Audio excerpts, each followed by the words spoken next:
তো আমি গেছিলাম পরশু দিনকার কলকাতায়। তো বাড়ি আসার পথে তো আমার এই পুরো লং ভিডিওটা কিন্তু ইউটিউব চ্যানেলে আসবে, কুইন ঋষিকায়।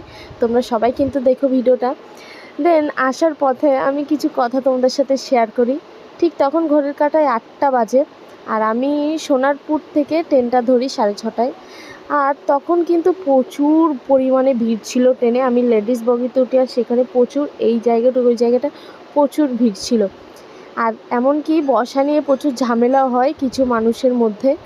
তো সেই কথাগুলোই আমি বলছি যে, আর এখন 8টা 8 বাজে, ঠিক পুরো ট্রেনের বগি পুরো ফাঁকা, পুরো ফাঁকা।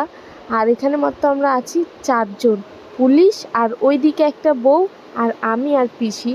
তো আমরা এই কথাগুলোই বলছি যে আমি আর পিসি, যে একটু আগে প্রচুর ঝগড়া হচ্ছিল বসা নিয়ে, আর এখন দেখছি পুরো ট্রেনই ফাঁকা। আর তোমাদের সাথে কাদের কাদের এরকম হয়েছে যে আসার সময় পুরো ট্রেন ফাঁকা দেখেছে, প্লিজ কমেন্ট করবে।